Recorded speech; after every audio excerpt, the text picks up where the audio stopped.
Can go to prison under Section 10 for the mere possession of quote unquote hateful materials, regardless of whether you communicated those materials or those ideas to anyone. And Section 15 will allow the police to execute a warrant on your home within a week, where they can not just confiscate your device under suspicion that you might have hateful material on your device, but also every person who is on the premises that you are in at that point. They can confiscate all devices, and if you do not hand over your passwords, you can go to prison for a year. You had James Brown, Minister James Brown, and Minister Simon Harris claim that this law will be used to potentially shut down the protests surrounding immigration, which are, cropping up all over the country to do a direct provision. Whatever side of the issue are on that, like that is a direct use or potential use of the law to shut down public protests, which should concern anyone. Thanks very much for joining me, Alex. We'll get straight into it. Can you do me a favor? Maybe give me a bit of an idea of your background, and then about the law that we'll be discussing, the proposed law at least. Okay, so I represent Free Speech Ireland, and this was an organization which was started in 2018 by students in University College Cork. 2019 was the year when the consultation for the hate speech bill started. So we decided when these guys left college that we love your brand. We think we can make it like a national organization instead of something just based in Cork. Can we just use this to fight the hate speech bill as it comes into 2022 and 2023? And the organization as is now is all of Ireland. It's not just in Cork. Free Speech Ireland has been fighting the hate speech bill even before it was introduced to the Dáil. This goes back as far as the start of 2022, where we were furiously leafleting Helen McEntee's constituency of Meath East, trying to inform people what their elected representative was trying to do even before she even drafted the legislation. Unfortunately, we have got to the point not only that it did get introduced, we hope that it wouldn't have been introduced. Former Justice Minister Charlie Flanagan decided not to introduce the legislation himself after considerable public backlash in 2019. But we're at the unfortunate position where it has passed the Dáil, so all we can do right now is amend the legislation instead of outright reject it. So yeah, that's where we're at right now. I see. So this was it was actually proposed like back in 2019. You said yeah, I think I only heard of it as it started making its way through the legislative process. Can you do us a favor? Just let us know, okay, if it passed exactly the way it is now, what can you get fined for? What can you get locked up for? Brought to court for that you couldn't before? There's quite a lot in it. Whereas like the last piece of legislation or the last law which they say they're updating and this is going to replace is the Incitement to Hatred Act of 1989. The Incitement to Hatred Act has only had 50 prosecutions since its inception 30 something years ago, and it's in their view a toothless law because of the lack of prosecutions.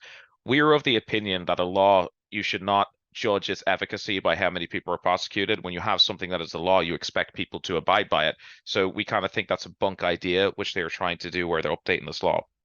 But with this law, you can go to prison under Section 10 for the mere possession of quote unquote hateful materials, regardless of whether you communicated those materials or those ideas to anyone. And the onus will be on yourself to prove that you had no intention to spread or communicate those ideas, materials, and whatnot. Which, in a sense, is almost treating people like drug dealers.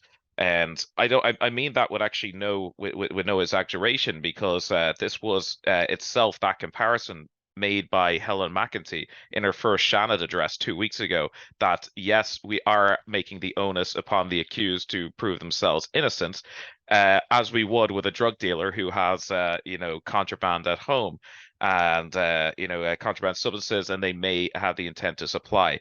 So that's the most egregious section, which Paul Murphy famously he went viral for. Paul Murphy of the of People for Profit, wanting it to be amended at Dáil stage, but it was unfortunately rejected. That rejection was lost by about 10 votes. But there's also a lot of other things in the bill which we are very concerned about. You have Section 9, which says that the whether the incitements to hatred was successful in inciting people to hatred or not, you can still be prosecuted. We have section 7 and 8, which are all to do with characteristics, utterances of hate, discussing stuff like crimes against humanity, which could range from something like even the current war in Russia and Ukraine, versus all the way down to maybe like a genocide, like the Armenian genocide or whatnot. Section 15 will allow the police to execute a warrant on your home within a week, where they can not just confiscate your device under suspicion that you might have hateful material on your device, but also every person who is on the premises that you are in at that point. They can confiscate all devices, and if you do not hand over your passwords, you can go to prison for a year. So section 15, prison for a year for not disclosing any passwords or keys or locks. Section 10 for possession of hateful material, you can go to prison for 2 years. And then the other offenses, whereas utterances of hate in section 8 and 9, you can go to prison for up to 5 years. So it's a very concerning bit of legislation in our view. That's utterly insane. We'll get into like what can count as actual hatred or incitement of hatred or hate speech. But what you just said there about like if for example if you were believed to have something offensive or hatred inciting on your phone, they can come into your home with a warrant, of course. You have to hand over your device, your password, and the other people in the house have to do the same. Is there any law? Is there any law like that anywhere in the world that you know of? Because it seems like something. I know it's a cliche, but like it literally seems like it's out of George Orwell. You know. I'm I'm not going to don't take my word for this, but I believe that if it was a situation like you may have been suspected as being part of a gang or maybe a terrorist group, that they can execute a warrant as such and take everyone's devices and whatnot. But like I can't confirm that for you. We find it at the very least, the fact that this is to do under suspicion of like potential verbal crime. This is not threats of violence. This is not, intent to sell contraband or, distribute contraband. This is merely, possession of hateful material, of like a point of view, no matter how apparent it might be. It's completely different, to execute a warrant for something like that. Yeah. Do you know of any other countries in the world that have anything close to that level? Um, Interestingly enough, Free Speech Ireland, we attended a meeting in London just there last week with multiple activists from all over the world, ranging from Canada to New Zealand to Brazil, to Italy to Germany, and of course the UK itself. And it appears that like this legislation is coming in the same time as quite a lot of other pieces of legislation. And the Irish one was seen by most people at that meeting to be the most extreme. However, if we were to draw a comparison of what the closest in the world that we have, it's probably the UK, where people are getting arrested and fined going back as far as 2018 for like teaching their dog to do a fascist salute to the command Sieg Heil. Yeah. Mark Meacham for Count Dankula. But no, not just that. Like in the UK, you also have the infamous case of the Snapdog lyrics being posted online.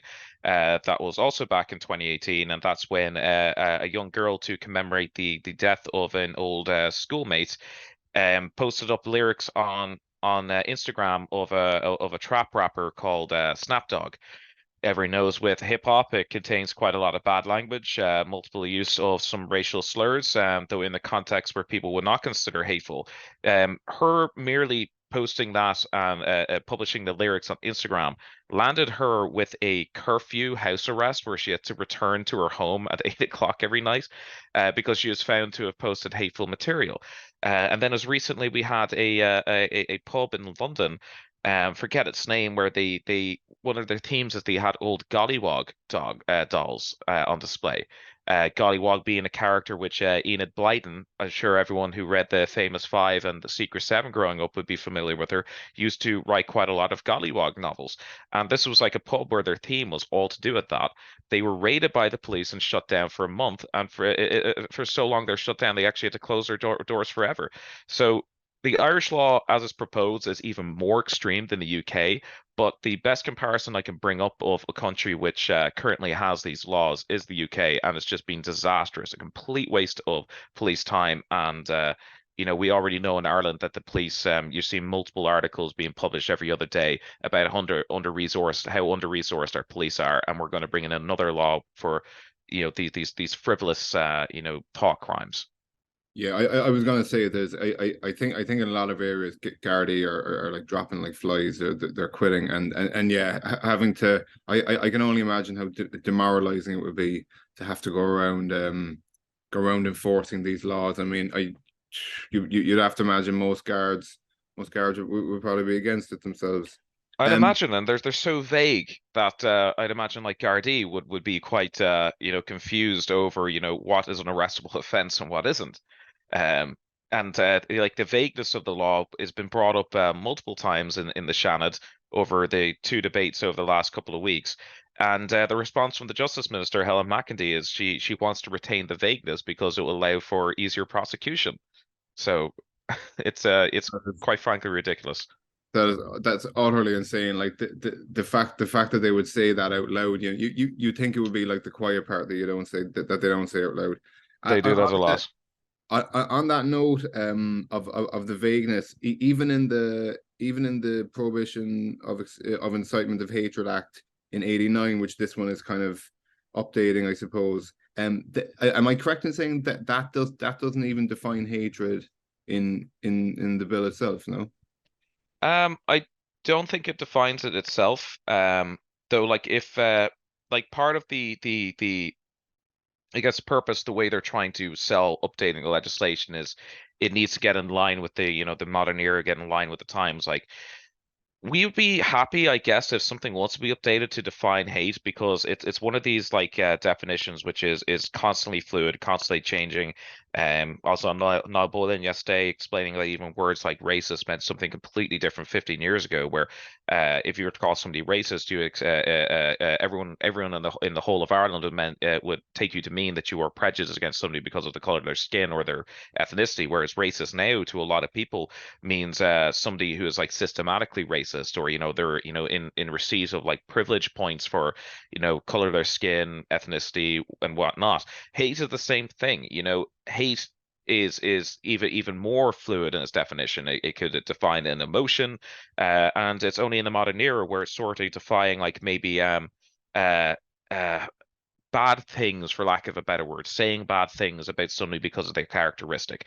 And this could be, race, it could be, sex, it could be gender, and they have a list of protected characteristics. But like that list of characteristics, it's so expansive. Hate is a definition which is constantly changing, and this is something which Lisa Chambers of Fianna Fáil brought up significantly because she's a government party senator who seems to have stepped out in complete opposition to the bill. Is hate as it is defined now is different to what it was 20, 30 years ago, 1989. And what's to say it's not going to change its definition again in 10 and 20 years' time? So if you have a vague definition for this, it's can mean something completely different in the future. And that's where all we can do in the Shannon, we can't reject it. We need to amend it. We at least need to define what hate or hatred actually means in this bill. And that's the one thing which I think with the 1989 Act that they can update.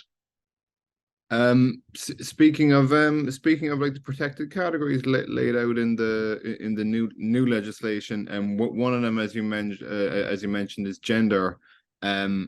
Very recently, I believe it was Ben Scannell from Grip Media asked our Taoiseach Prime Minister, for anyone who isn't Irish, actually asked him like what is the government's official stance on like how many genders there is, and that kind of thing, because if this bill was to get through, you get in trouble you could get in trouble for speaking on it, but yet the government itself doesn't even have like an official position. Yeah, that's yeah. When Ben Scallon asked that to the Taoiseach, I absolutely love it. Actually, I sent Ben a text that screenshot of Leo Varadkar's face, saying like every time he asked the Taoiseach a question, you just get this. The man looks like he's the end of his tether. He gets quite annoyed with all these questions from Ben. But significantly with that, like yes, there's this endless list of genders. It used to be a laughing point where you'd say, 4 years ago there's 40 genders, and Regina Doherty, I think, said something there's upwards of 70 in the when she did like a video interview less than a year ago. But Regina Doherty actually has come out as somebody who is quite concerned with the bill. She's the Seanad leader of Fine Gael. So Regina Doherty is not an enemy on this issue at all, or not. She's not one of the bad guys on this issue by any extent of the word. But with what I thought with that exchange with Ben and Leo was significant is he said that he expects the gender debate or the definitions of gender in the bill to be debated in the Seanad. Which could have been just a dismissive, passing that he made or a dismissive remark that he made. But if that is, debated in the Seanad, maybe if this does pass the law, we can come to a point where we can actually define how many genders there are, or define what's considered a transgression on this law for misgendering somebody or something like that. Okay, so for anyone who isn't quite familiar with the legislation or the process of like passing legislation in Ireland, can you maybe give like a brief idea of kind of how far it's come, how far it has to go, now at this stage? Sure, absolutely. So it started in 2019, and that was under Justice Minister Charlie Flanagan. He opened up the public consultation, and this was like the first sort of, I guess, official airings of the potential of a hate speech bill coming in. It was met with significant backlash. There was protests outside the Dáil. There was quite a lot of online activism, petitions started. Nowhere as significant as the backlash that we have now, but there was a significant enough backlash that Minister Flanagan basically decided to drop the issue, and it got kicked down the road up until 2021, where Helen McEntee, a new Justice Minister, aired the idea again. But during the public consultation between that time, the government received close to 4,000 responses from the public, and 73% of those responses were negative at the notion of wanting hate speech laws. This was brought up by not just Ben Scallon and Gript, who counted every single one of them and went through every single document, but the Irish Times in October also did the same thing when the bill was published. It's like, why are you bringing forth these laws when the public consultation, which the government started, near unanimously or overwhelming majority rejected the notion. The 20 something percent which wanted the hate speech laws, most of them came from NGOs and politicians themselves. Very few actually came from actual people. But then we come to the point, fast forward, where I guess forgetting about something I actually will quickly say about Charlie Flanagan is now he's one of these voices who is an unwoke politician. And now he's against, sort of, speech, regulation and whatnot, but it's another story. Helen McEntee decides to introduce the legislation back in October. We wrote up Free Speech Ireland a brief which we sent to every single legislator in Leinster House to tell them why this is a bad idea. And it was briefly debated in the Dáil, and then it was forgotten about until probably, I think it was April of this year. And we had a new Justice Minister who was Simon Harris. Simon Harris said a couple of things on the in the papers, on the media about the bill, but like really didn't seem to want to have anything to do with it. So he left it to his junior Justice Minister James Brown to handle it. And there was a debate at the end of April where is Minister James Brown, Paul Murphy, Aina Reardon, and I think one or two other TDs sitting in the Dáil chamber debating the amendments. So there's 4 to 5 TDs listening to the proposed amendments and how they might change the law. The actual interim Justice Minister, Simon Harris, was not there. And after the debate had finished, all the TDs file in to vote on something that they had actually not paid attention to. And that's where it passed the Dáil into the Seanad, and where we're at now is there is being debated in the Seanad, and it cannot be rejected. It can only be amended. We of Free Speech Ireland hope that it can be amended to the extent that all sections pertaining to speech are excised. Though that might be a little bit of a long shot. If it gets voted to be amended in a significant way in the Seanad, it will return to the Dáil. The Dáil has to accept the Seanad amended version. If the Dáil does not accept it, it gets passed into law if it gets signed by the president. But there are a couple of ways we can fight it if it was to not pass the Dáil, if the amended version from the Seanad. And that would be number one, to contest in the Supreme Court via an Oireachtas member petitioning the Supreme Court or the president, or it'd be to force a referendum. And given how pertinent this issue is, like, we had senators over the last 2 weeks saying that like the most correspondence they've received over a single issue in their entire career was this hate speech bill. Hundreds and and thousands of people emailing and contacting their legislators over this.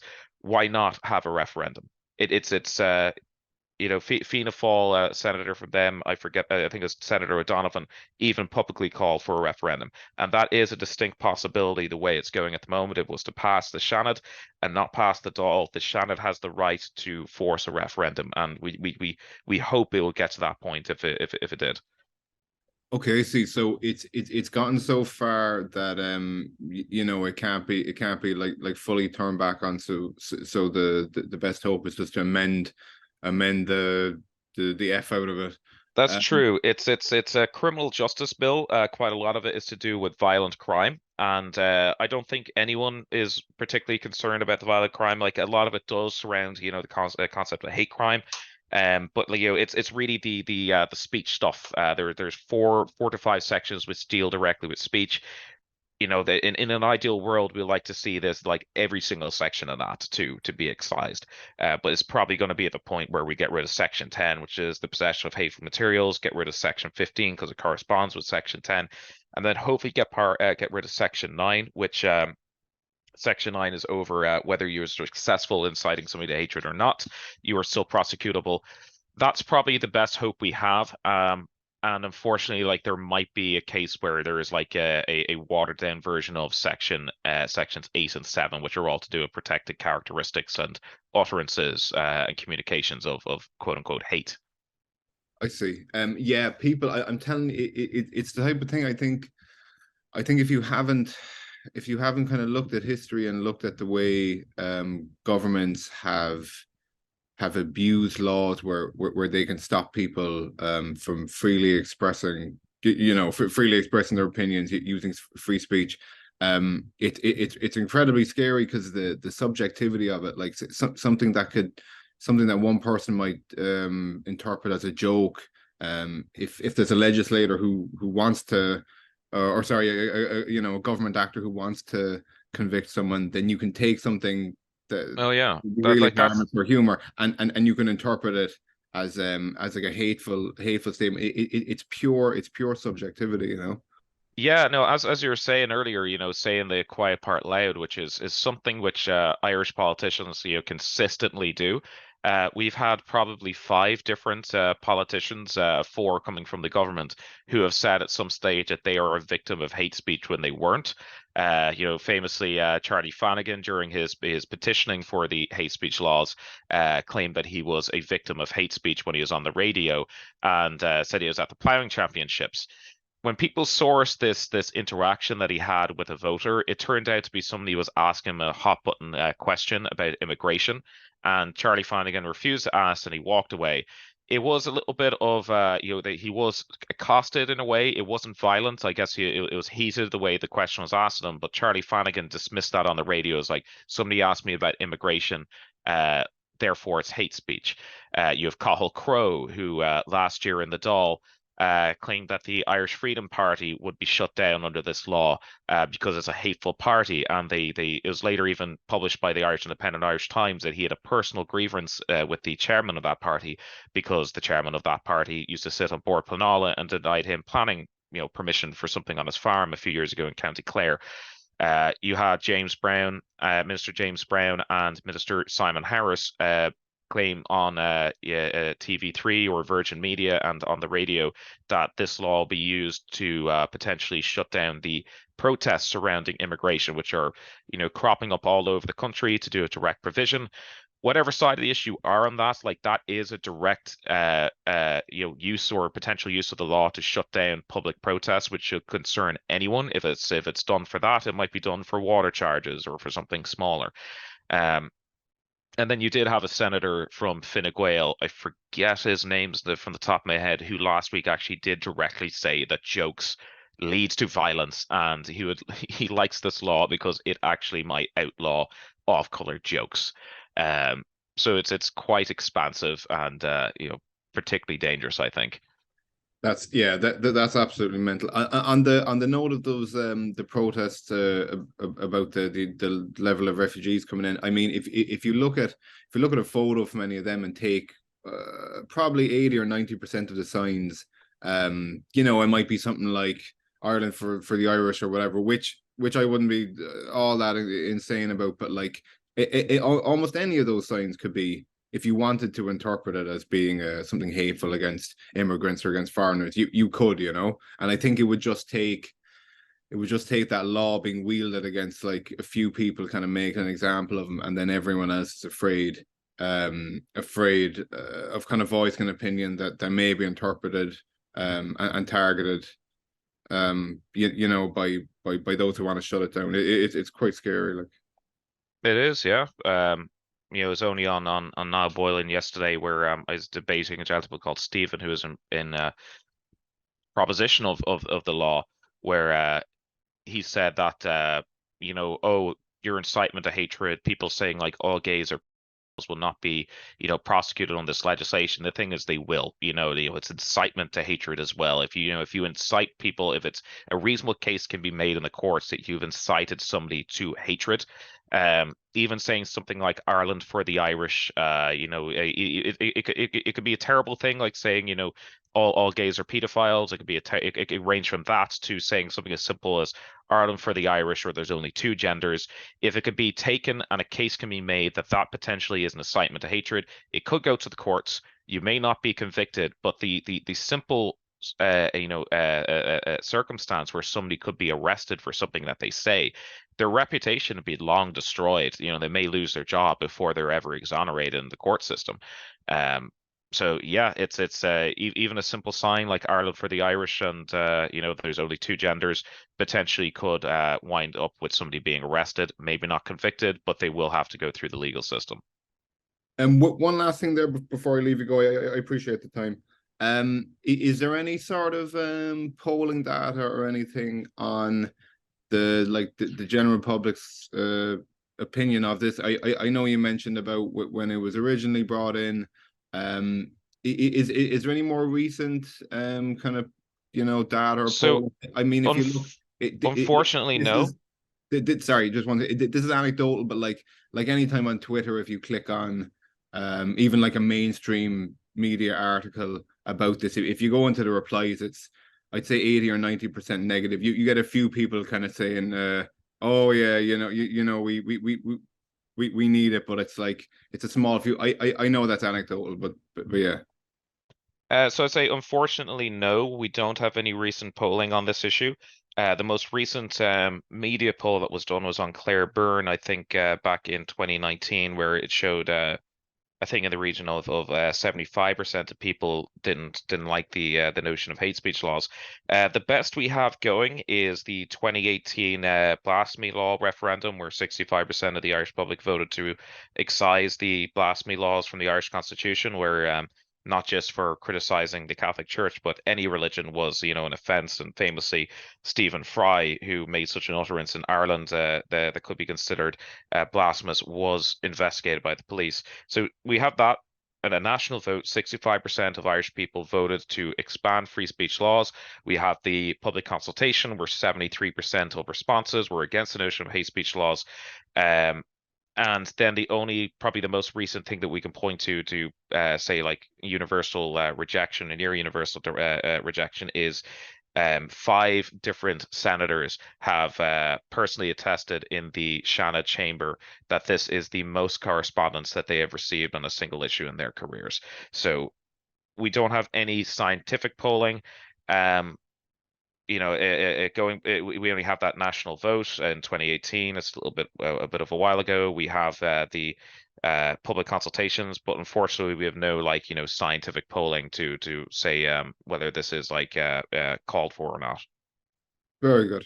I got you. Okay. Thank you very much. I appreciate your time, Alex. Can you give us an idea, just where we can find you on social media and Free Speech Ireland?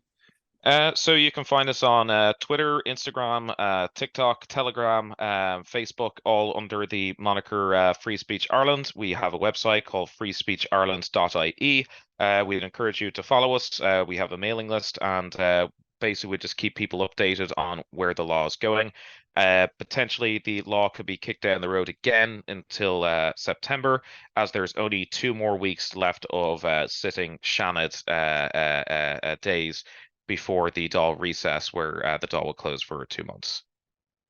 Very good.